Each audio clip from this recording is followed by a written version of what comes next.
প্রধান উপদেষ্টা অধ্যাপক ডক্টর মোহাম্মদ ইউনূসের সঙ্গে বিএনপির ভারপ্রাপ্ত চেয়ারম্যান তারেক রহমানের বৈঠককে খুবই স্বাভাবিক মনে করলেও যৌথ বিবৃতিতে রাজনৈতিক সংস্কৃতির ব্যত্যয় হয়েছে এবং এর মাধ্যমে একটি দলের প্রতি বিশেষ অনুরাগ প্রকাশ করা হয়েছে বলে অভিযোগ করেছে জামায়াত ইসলামী।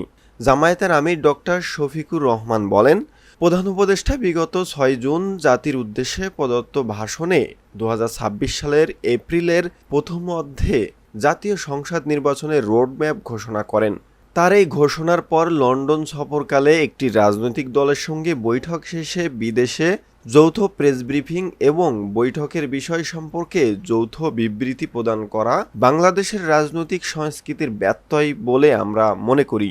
এর মাধ্যমে তিনি একটি দলের প্রতি বিশেষ অনুরাগ প্রকাশ করেছেন, যা তার নিরপেক্ষতা ক্ষুণ্ণ করেছে। জামাত মনে করে দেশে ফিরে এসে প্রধান উপদেষ্টার অন্যান্য রাজনৈতিক দলের সঙ্গে আলোচনা করে এ ব্যাপারে তার অভিমত প্রকাশ করাই সমীচীন ছিল। এদিকে বিএনপির যুগ্ম মহাসচিব শহীদ উদ্দিন চৌধুরী অ্যানি বলেন, লন্ডনে বৈঠকের মাধ্যমে একটি বিশেষ দলের প্রতি অনুরাগ দেখিয়েছেন প্রধান উপদেষ্টা। জামায়াতের আমিরের এমন বক্তব্য অযৌক্তিক। প্রধান উপদেষ্টার সঙ্গে তারেক রহমানের বৈঠক নিয়ে গাত্রদাহ হওয়া উচিত ছিল না। তিনি বলেন, এই বৈঠক নিয়ে কেউ দ্বিমত পোষণ করলে সেটি গণতন্ত্রের জন্য ভালো নয়। জাতীয় স্বার্থে সব দলকে ঐক্যের ভিত্তিতে চলা উচিত, যাতে পরবর্তীতে জাতীয় ঐক্যমতের ভিত্তিতে সরকার গঠন করা যায়। বিএনপির চেয়ারপারসন খালেদা জিয়া অসুস্থ হলেও তার মনোবল শক্ত রয়েছে এখনও। খালেদা জিয়ার পরামর্শে বিএনপি ইতিমধ্যে দেশ গড়ার কাজে নেমে পড়েছে।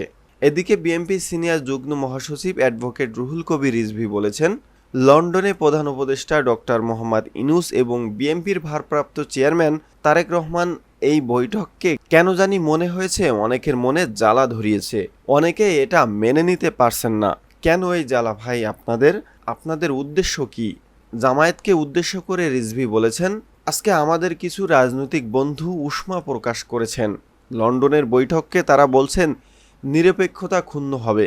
ভাই, আপনাদের ইতিহাস বলুন তো দেখি, আপনারা কখন নিরপেক্ষতার সঙ্গে কাজ করেছেন? পাকিস্তান আন্দোলনে আপনারা সমর্থন করেননি। আপনারা ৭১ সালে জনগণের বিরোধিতা করেছেন। আপনারা ৮৬ সালে শেখ হাসিনার সাথে নির্বাচন করেছেন। ৯৫ সালে বিএনপি সরকারের বিরুদ্ধে হাসিনার সাথে একসাথে আন্দোলন করেছেন।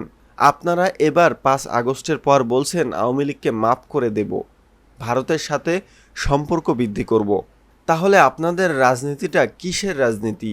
রাজনীতি মানে জনগণের কাছে ওয়াদা, জনগণের কাছে অঙ্গীকার, যেটি দেশনেত্রী বেগম খালেদা জিয়া, তারেক রহমান বারবার বলেছেন, এই হাসিনা দুর্বৃত্ত, এই হাসিনা গণতন্ত্র ধ্বংস করেছে, গণতান্ত্রিক অধিকার ক্ষুণ্ণ করেছে।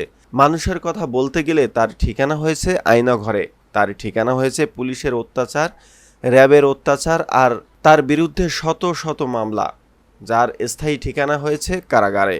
আপনি সেই আওয়ামী লীগকে মাফ করে দেবেন?